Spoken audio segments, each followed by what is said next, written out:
Tim Ray, initial thoughts heading into this fight against Jordan Espinosa? I got a question for you guys first. How the hell am I supposed to follow that? Like, man, that dude can speak, right? Right. Initial thoughts on Jordan. I think it's a good matchup for me.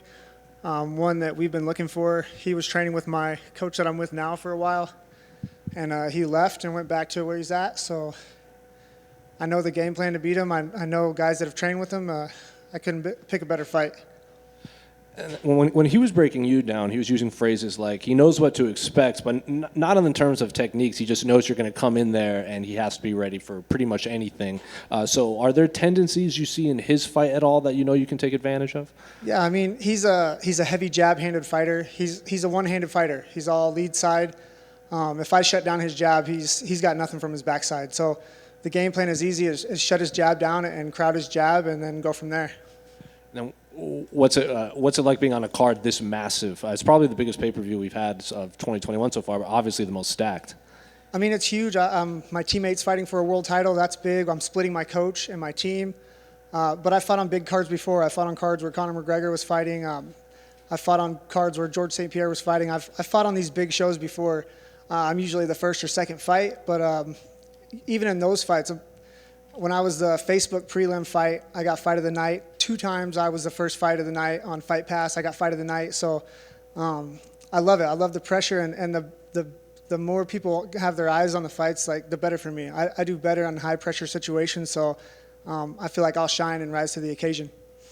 And then looking at the rest of the division, we spoke to Joseph Benavidez earlier, and he said he can't remember a time when there have been more eyes on the 125-pound division, given the draw that happened in December and how stacked the top of the division is. So are you in agreement with that? 100%. The flyweight division is really breaking out. There was a time where it was kind of dying, and then TJ Dillashaw came down, and we thought that maybe it was going to be shut down, but it's huge. Brandon Moreno fight was one of the best fights I've ever seen.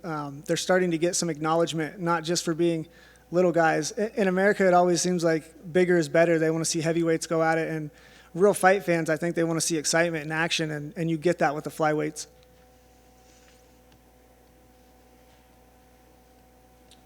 As a flyweight, what's going through your head when you're watching that fight between the champion and Moreno?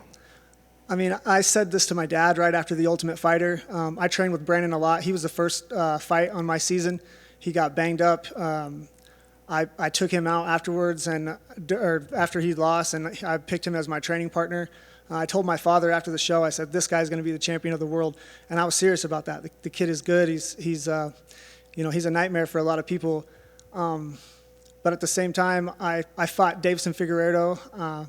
I know he caught me in a guillotine, but before that, I felt like he didn't feel like he was that special to me, honestly. I felt his strength. I felt his power.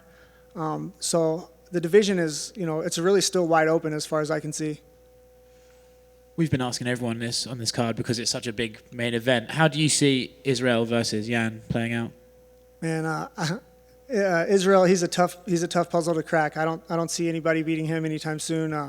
Love to watch the guy fight, but man, he just seems unstoppable right now. Thanks, man. Tim, back here. I know you've worked closely with Megan Anderson in the past, so just curious what your thoughts are on the matchup she has coming up. I mean, obviously, Amanda's a tough fight, but when you're at the top of the game for so long and you've been at the top, there's nowhere really to go except for down. And as a guy who's had a kid, it doesn't make things easier as far as training goes. It takes time away from your training. It takes time away from sleep. It takes time away from recovery. It takes time away from every aspect of your life. So if ever there was a time for somebody to beat her, I think now's the time. And Megan might just be the one. She's a handful, man. I'm telling you, I've sparred with her. I watched her fight her very first fight in Kansas City at Invicta. Her coaches, this was before James Krause, her coaches weren't saying anything to her. I was screaming shit from the stands, like trying to help coach her, and then she came to our gym. I feel like this might be her weekend, and the strap's going to come home to Kansas City, and it's not just good for James Krause and Megan, it's good for our whole team. Thanks, Tim. Good luck. Another quick, what's it been like training with James Gallagher is with your team now? What's it been like training with him? I was a little bit leery about that. I just seen the guy on the internet, but man, he's great. My wife, Gina Mazzani, is a southpaw. He's fighting a southpaw. They've actually been training together and drilling together. And man, he is so good, and I didn't realize how good he was. The first time I went with him, I mean, he subbed me up quick and multiple times, snatching my neck, and I'm usually pretty good at, staying out of those kind of submissions, but he shares everything that he has. He's a great teammate, and man, we've been really lucky to have him. Me personally, I've learned a lot from him. I know my wife has as well, and really, I think the whole team.